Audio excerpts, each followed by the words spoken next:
Hi, everybody. My name is Neil Thompson. I'm the founder of Teach the Geek. It's an online platform for science and engineering professionals. The first offering of the platform is a public speaking course called Teach the Geek to Speak. To learn more about it, you can go to teachthegeek.com. Again, that's teachthegeek.com. Today, my guest is Jonna Gerken. I got that right. And she actually, when I did a little bit of research on her, she has a title that I've never heard before, and it's Deputy Global Transitions Manager. I'm pretty interested to find out what exactly that means, but I'm also more interested to find out about her advocacy work with SWE, the Society for Women Engineers, and how public speaking factors into her work. Thank you for tuning in, thank you for coming to Teach the Geek interviews, Jonna. Thank you for having me. Man, I'm gonna get that name right by the end of this. I swear to God. I know I can't be the first person to butcher your name. Oh. So where did I mentioned that I did a bit of research on you, and I saw that you studied industrial engineering. Where did that interest come from? Well, that's an interesting story. I actually wanted to be an architect at first. I had an uncle who was an architect, and I thought it was really cool and interesting. And I did a summer program during my high school career to a summer at an architecture program. And while everyone else had these amazing designs and really cool concepts and ideas, I had a really strong, well-designed box that was very structurally sound and was considerate of the people who would be living in it more than anything. And somebody whispered in my ear, and I wish I could remember who, said, maybe engineering would be better for you. So I actually ended up going into engineering, and industrial engineering was because I wanted something that was more hands-on, out working with people, improving processes and products. So that really fit me better than some of the other engineering fields. All right, that makes sense. At least someone told you early on, so you didn't go down this path and, as an architect designing a bunch of boxes. Yeah, not pretty. Yeah. Well built and practical, but not pretty. Not pretty, yeah. You got that pretty part. So, I mentioned that you have this title, and it's an interesting one, but I also noticed that you've been at your employer for quite some time. So what has kept you there for that long? Actually, yeah, March will be my 20-year anniversary at Pratt Whitney, which is a division of United Technologies. We're one of the world's leading aerospace engine manufacturers for both military and commercial aircraft. I've been there that long because of all the opportunities that we've had. I've changed roles probably just about every 2 years to do something different. And I've done a variety of roles from engineering, operations, manufacturing, supply chain. It's just been really easy to move around and to get different experiences.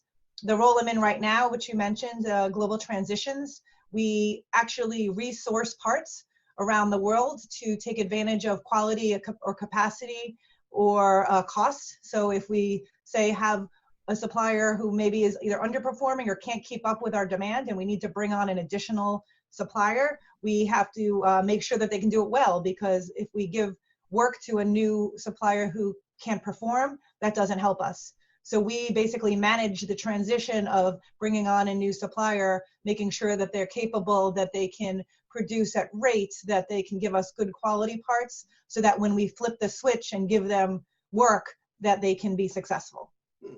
You mentioned that you changed roles every 2 years. Is that something that you wanted, or is that something the company asked you to do?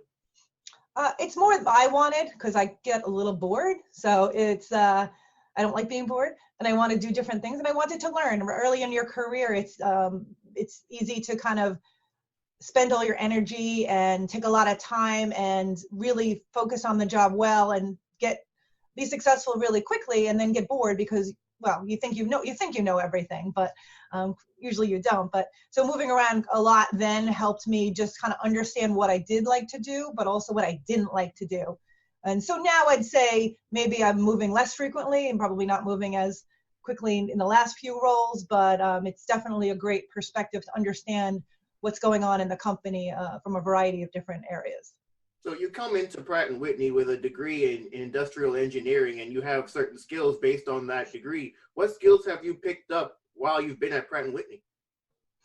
I think the business side really picks up more after you spend all your time in engineering school learning about, engineering things. We didn't spend a lot of time on the business side of things, so that's really where I had to learn a lot quickly. I ended up actually getting my MBA after being at the company for several years, which was very helpful in kind of bringing together how everything fits. Not every role I've been in has it mattered, but certainly more and more roles as you move up leadership involve money, finances, understanding, the impacts that you're making to the business. So that's probably one of the bigger things that I've learned. Obviously, there's the communication aspect of working with others and how to work in teams, both remotely and without authority. So influencing without authority is really big nowadays when it comes to matrixed organizations. You can't rely on having direct supervisory oversight over people as your authority. So working with people remotely, communication, things like this we're doing right now wasn't possible when I started working. It didn't exist. So now the fact that we can have this video chat and actually be productive versus having to either just do it via phone or, the early days of email, right? We had to kind of take time to do that, and it was very much more of a slow process, whereas now emails and IMs are very quick and people kind of rely on it. That's all within the last 20 years. That's become a very much bigger part of our lives. Yeah, for sure. You mentioned something that I think is really important, especially nowadays, is influencing people without having authority over telling them what to do. So you said that's something that you've developed over time at Pratt Whitney. How do you go about doing that? You need to take a little time at the beginning and understand the people you're working with. Not just jump in and kind of be, here I am, this is me, this is how we're going to do it. But really have a conversation about people's learning styles and communication styles and what their roles are. I mean, a lot of times the key to a great team is everyone understanding what their role is. Right? What's in, not only what's in it for them, what's in it for you? How is this going to be mutually beneficial, the folks on the team? So, people will have maybe a defined role, a designer, an analyst, the finance person, the project manager. But what does that really mean? What are the expectations that you want from each of those folks? Not only for the deliverables that they need to do for the project, but expectations on communication, frequency of interactions, what's considered an issue to raise, right? When is it a big enough problem that it needs to be escalated? Dealing with those things kind of upfront at the beginning of the team really helps set the expectations so that folks can really work to their fullest and be empowered to work well, not feel like you're micromanaging them, but also feel confident to come to you and ask for help or ask questions or for guidance. I like to be more of a guiding leader or a empowered leader. I don't want to be on somebody's back every 10 minutes, every day, finding out what are you doing, where are you. I would trust that you can perform and bring back the work as needed, and I will only poke you if I'm not feeling that happening. And most people tend to like that.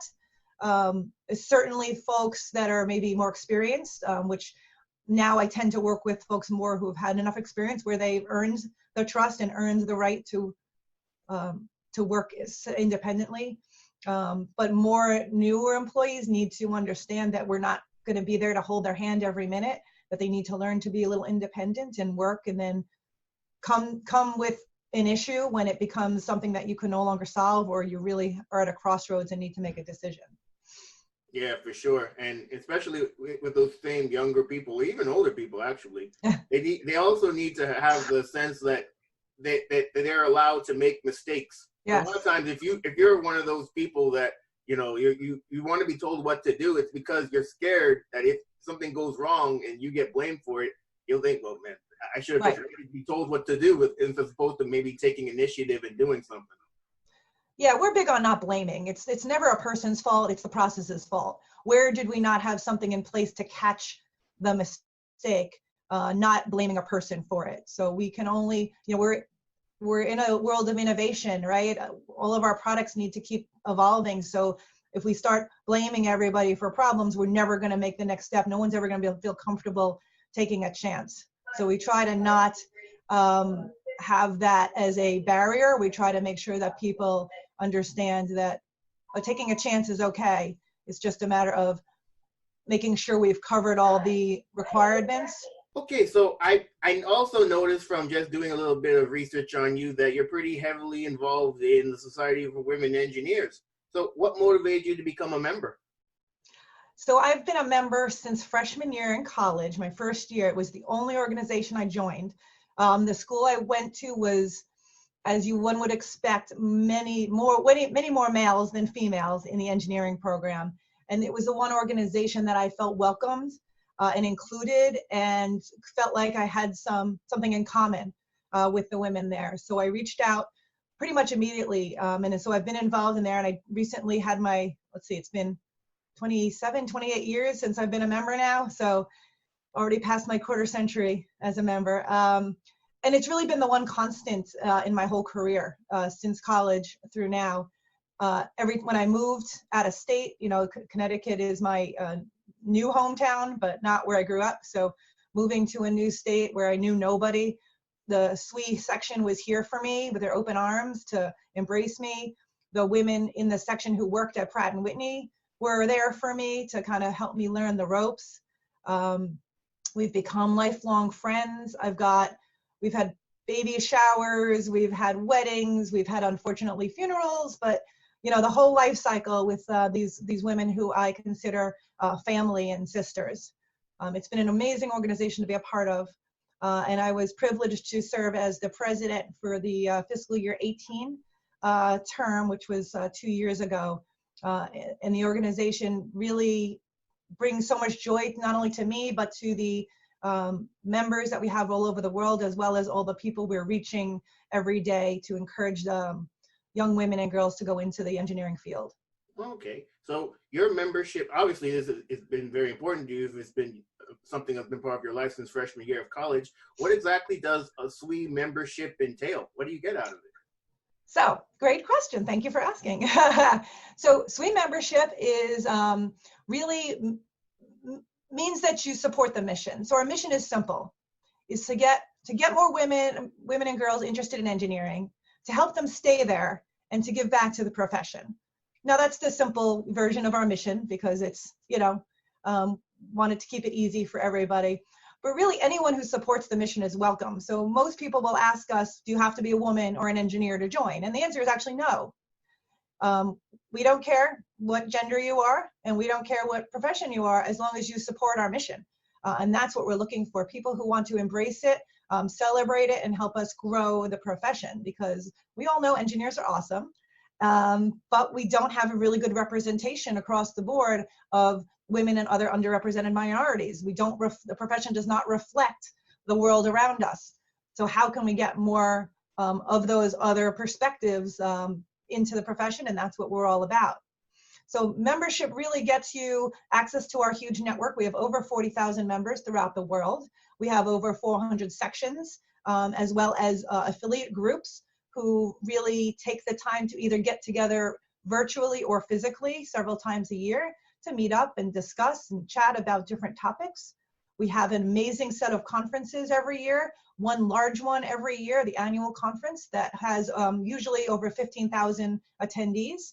And we have 5 smaller conferences called locals that happen, actually the first one is this weekend, that are happening from now through March or April. And those are smaller conferences throughout the world. There's 5 in the US, and there's 1 in Europe and 1 in India.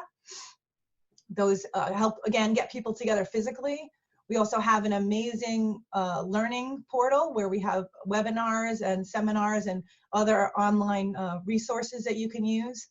Our research staff is top-notch. We publish amazing papers and other research papers that come out to talk about what it's like to be women in engineering. Our members participate in those surveys. We also get outside help on those. So the benefits really outweigh the fairly small membership cost of $100 a year. Oh wow, $100 a Yeah. year. That's nothing. Right. So based on what you're It talking is. about, yeah, absolutely. You know, something you said kind of sparked another question. You said that a part of the mission of SWE is to keep women in engineering. What are Yes. some of the causes that would make women leave? It's interesting. That was actually the platform of my term as president, was about keeping people in women in engineering, because retention is a huge issue. And most people would jump to the conclusion that it's because of family. It's because of family obligations. Being women, we tend to have the bulk of the burden of child raising and family obligations and household management. But surprisingly, that was not the case. And actually, that was one of the major research papers that we've released in the last few years. That's not the case. Women are not leaving work because of family. They're leaving because of work, because of the environment that they're working in. Whether it's lack of flexibility in arrangements, or it's unconscious bias that they're feeling all the time, or if it's the what they call the tightrope bias, where they're feeling pulled in two directions. I can't be a good engineer because I'm a woman, or I can't be a good woman because I'm an engineer, and that's rooted in some biases. There's a couple of different of those feelings and those barriers that are keeping these women from being successful and feeling like they can't stay and need to leave into something else. And you mentioned that I was one of, I guess, your platforms from when you were the president. So what type of solutions did you propose or implement that helped to decrease that issue? We mainly talk about, it happened to be that this paper was coming out, so we used that. It was really about the whole concept that just because you're no longer working in engineering doesn't mean that you're not an engineer anymore. And so the theme was always connecting, always engineering. We have lots of women who we would talk to who have left an engineering profession and would say, I used to be an engineer. And I'd look at them and say, what do you mean used to be? Did you give your degree back? I don't think so. I think you still have that degree. So you still are an engineer just because you're not working as one.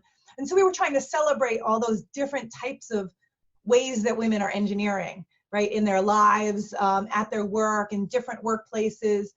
And it's amazing to find how many folks who are working, I'll say, quote, engineering roles, maybe they're not called that, but are really engineering roles in almost every industry.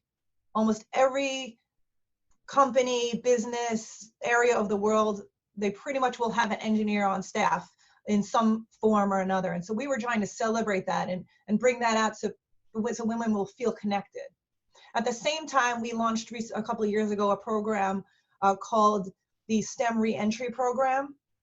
And that is we working with many of our corporate partners to create programs that allow women to return back to engineering roles after they've taken a break. So some of those women who did maybe take a step away for whatever reason, family or otherwise, maybe been out a few years and are a little rusty on their skills or are not sure how to jump back into the workforce. We've created these programs that are trial roles for maybe 12, 16 weeks or less at a company. And then at the end of that time period, it's a mutual decision between the employee and the company whether they want to come on full time or not.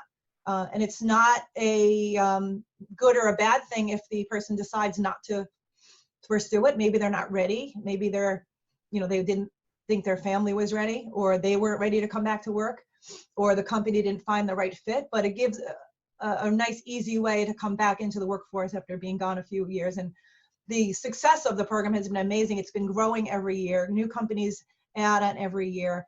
And the retention rate of these women coming back into these roles has been, I think, 90%, or it's a pretty high number. I don't remember exactly. It's a pretty high number how many are actually converting into these full-time roles. And I said the word women just now, but it's not just women. Some of the programs are doing it with men as well. So men and women who have stepped away from the workforce are using this program to get back in. Oh, wow. That's excellent. And yeah, the fact that, some of the other issues that you'd mentioned that cause women to leave engineering, I guess, lack of flexibility and unconscious bias with this program, I guess the companies that they're being partnered with don't have those issues per se? I wouldn't say don't have them, but maybe you're more aware, self-aware, okay. And are willing to work with it. So yeah, I mean, The flexibility piece for me benefits everyone. And actually, I've actually been a part-time employee for 15 years. And at the same time, been able to be successful and move on in my career because I've had supervisors who have been embracing of it. I've been able to work the roles to make it make sense. Setting expectations with employees on when I am and I'm not available, right? The company has been behind that in general, not always. Some of it is still a little supervisor dependent. But if you have to have the open mind and the ability to embrace that from the beginning, not every company is really there yet, but more and more are. Mostly because we're doing so much work virtually anyway, it doesn't really matter where I am. How do you know where I'm calling from or taking the web meeting from? Does it really matter whether I'm sitting at my desk or at home? So the technology has helped from that perspective.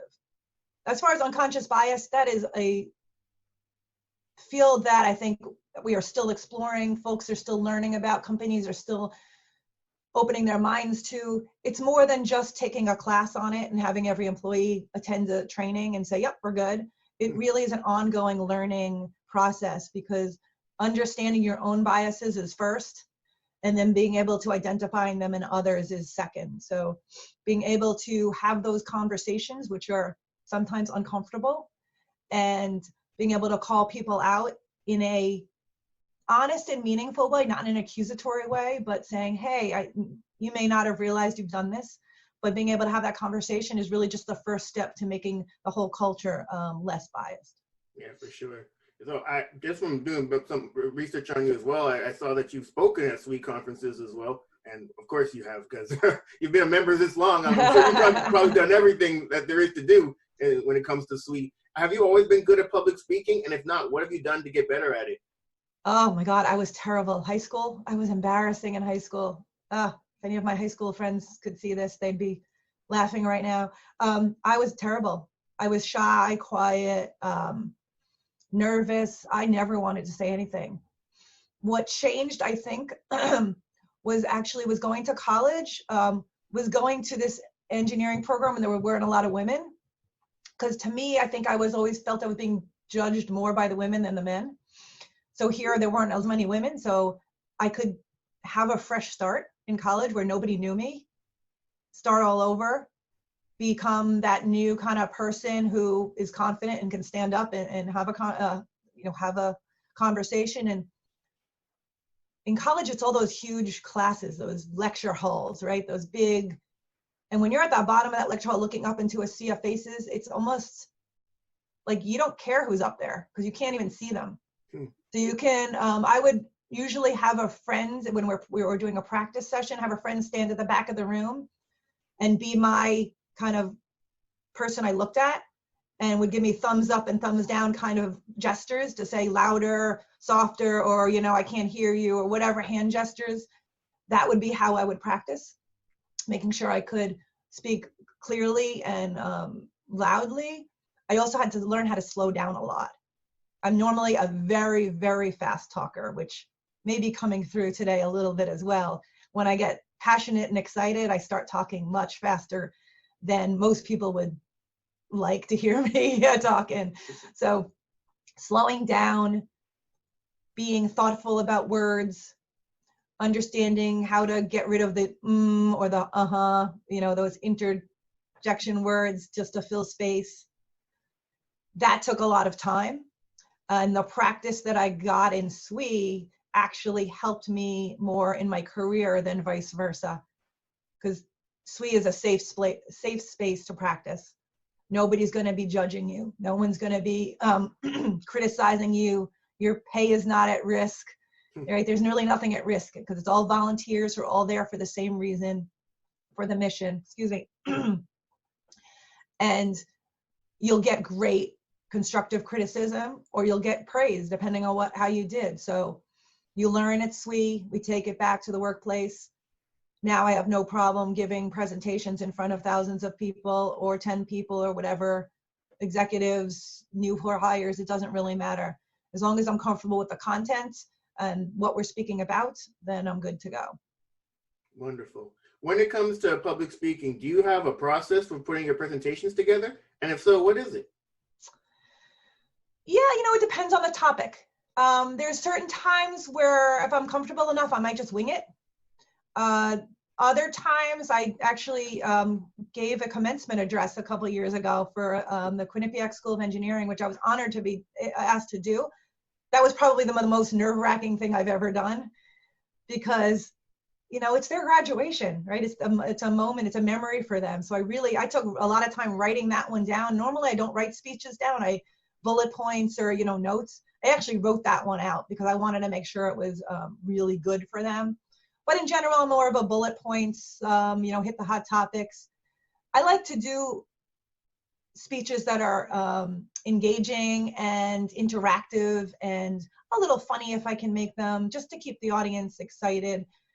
I will throw out a random question sometimes looking for a response, or I might throw out a thought-provoking comment to make the audience think for a moment, or throw out a funny story just to make sure that I can get a laugh out of them to make sure they're awake.